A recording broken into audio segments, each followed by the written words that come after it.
Frankly Horse Racing, and today we're going to go over the Wood Memorial pre-race analysis, my opinions, what I think may develop or happen, and what I think about each one of the horses. There's a few in here that I think you can just toss.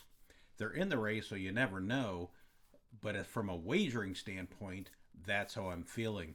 I'll try to keep this kind of brief, but let's see how we do in the rundown. And remember, always trust what you think and what you see.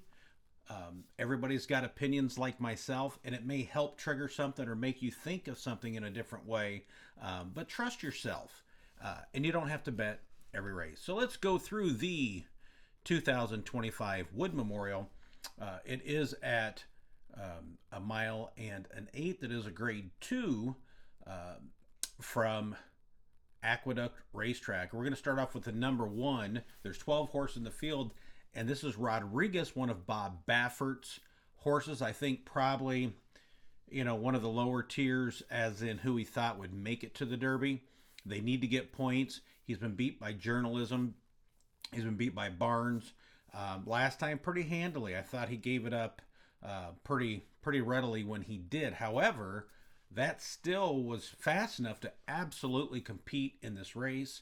I don't know how he's going to handle the travel to this side, to the east side of the country versus West Coast. So we'll see how he handles it all. I think he's got a great shot in this. He'll be forwardly placed.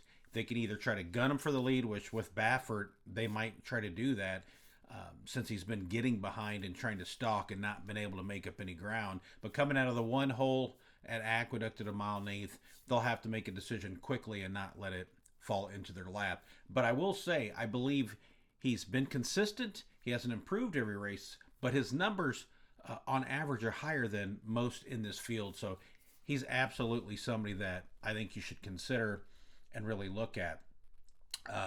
Could be a pretty fast pace in this one, and it could set up for a closer, but I think he can stalk or be on the lead. We'll just see how he handles the trip and if he's good enough.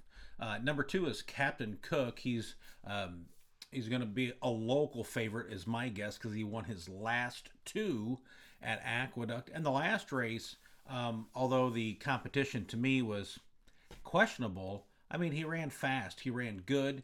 He continued on well. All of his fractions were pretty close, and it didn't look like to me he was being asked a whole heck of a lot there. So I think for a hometown horse, so to speak, even though not a New York bred, this one's got a very good chance. And Franco and Dutrow do pretty good work together. They're above 30% on the jockey-trainer combo with over 30 rides. So, that's pretty good numbers, no matter how you shake it. Number 3 is Tiger 24. Honestly, with this one, improved all 3 races that he's run. It's a Mott horse. Castellano is running pretty decently this year, much better. But to me, this horse is well overmatched. So I'm not going to spend much time on this individual. Also losing Lasix. If I get beat by this horse, I get beat. My Patoli is the 4 horse. This one here's last number was a pretty decent number. Now, it was questionable. A lot of people question if it was really that fast, but for getting beat, that was a pretty quick number. I tend to, when I'm looking at it, get Aqueduct numbers a little higher if I compared them to, let's say, Churchill or something like that. So I bring it down a little bit. It was such a big jump. I think there may be a bounce for my Matoli. And again, this is one that I think has to beat me. Sand Devil, the 5 horse, Rice and Lescano jockey trainer combo, they're always deadly in New York. So I would say that you've got to keep this one in mind. Honestly, he's been running pretty consistent numbers this year and late last year at Aqueduct. And I would say, even though a New York bred, I've got to have him in there. Do I think he wins the race? No. Do I think he hits the board?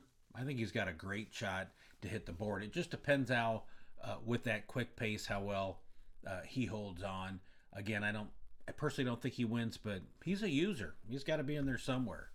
Number 6 is Hill Road, Chad Brown horse who ran in Tampa last time, but that one was dominated by Owen Almighty.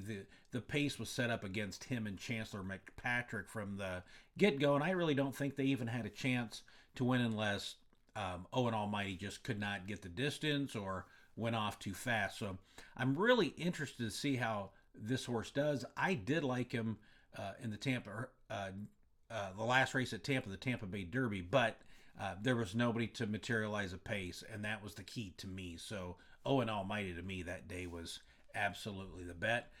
I'm pretty interested to see on this horse. I loved his Breeders' Cup Juvenile race with the only one that to me closed, and a lot of people say it's overrated because other horses quit. Well, this horse had to still run, and he made up a lot of ground. So I think there's something there, and I'm definitely going to use him since there could be some speed, and he's got a huge late kick number if it's set up for him. Kind of think about the Arkansas Derby last week where that went so fast up front, and you knew Sandman was going to probably win that race from off the pace. Number 7 is Grande coming in for Pletcher from Gulfstream and has done nothing wrong at Gulfstream. I thought those were good numbers. I think he ran on well. The competition I kind of questioned, but there's a lot of horses in this race that wouldn't win that race that he won in down at Gulfstream. So again, he's kind of like the Linda Rice horse, Sand Devil, to me, where he's a use. I don't think he wins, but I don't hate him. He's a use. Number 8 is a Brad Cox horse with Kendrick riding. Lasix is coming off, coming from Oaklawn and Fairgrounds before that, and he's done nothing wrong. All of his numbers have been about the same.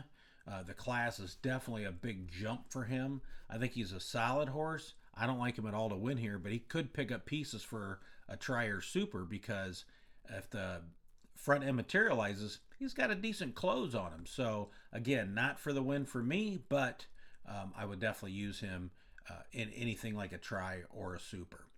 Number 9 is Bear Claw Necklace. Bear Claw Necklace is another Saffie Joseph runner coming into New York. A sprinter. Mostly a sprinter, slowly stretching him out. The numbers to me, and being a front-end presence and losing Lasix, too much to overcome. I honestly don't like this horse at all. He has to beat me. He does have breeding that I think can get the distance for sure, but I think there's a lot of things stacked against him today, or for the Wood Memorial on Saturday to win this thing.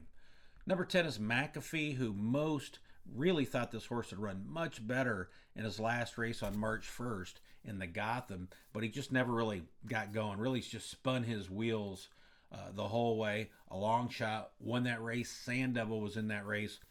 But if you rewatch it, to me anyway, I think front end was where you wanted to be, or stalking, and he just wasn't in that position. It was his first race back, so he gets another shot this year, second race off the bench. I see an improvement here on this horse. I think there's something good about this horse. I just don't think he can win. I would be surprised if he won, and if he did, I'm a loser, right? So I think, again, tries and supers, but I definitely wouldn't put him on top, in my opinion.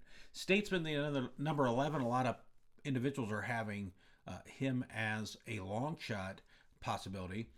There is a great jockey trainer combo with this one. Shug really improves horses into things like this, and he's won his last 2 and looked really good doing it into a slow pace last time. However, I just think the class is so much lower, his numbers are so much lower. It would be such a big step for me. I can't use him. Maybe in the tries or supers, if I've got a key first and second horses, then I might go all down under. But I do not like him for first or second. And the last horse is Omaha, which I love Omaha, and I'm a Cornhusker myself. However, again, improving every race. I think this horse could definitely pick up some late pieces. I do not like him for the win. His last number from Colonial Downs in the Virginia Derby was another improvement for him. He's improved 1, 2, 3, 4, 5 races in a row. His number's gone up, which is fantastic. Still don't think it's fast enough for the Wood Memorial this year. But if I'm doing tries and supers again, he's one I have underneath. So in summary, what I'm looking at and what I think the 2 key horses for me are the 1 and the 6. I think the one, if he comes in and runs the same way he was running in California and improves just a little, handles the distance, then I think he's going to be tough to beat. He'll definitely be top two. And Hill Road number 6. I don't think Chad Brown's sending him in short. He's actually going to get pace to run into, and I'm really interested to see what he does. He has to improve and get faster to win this, but I think it's a good setup for him. And then my third pick is number 2, Captain Cook. I don't really know how good he is yet, but his numbers and the way he's run and the way he handled the last 2 fields, I think you definitely got to have him in there somewhere. But my key horses would be the 1 and 6.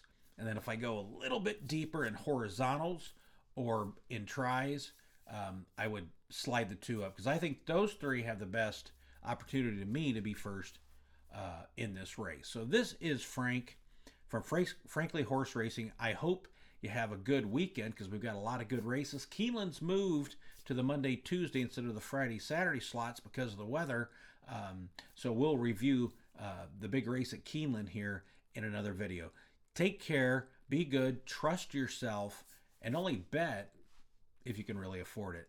Have fun, and we'll see you soon.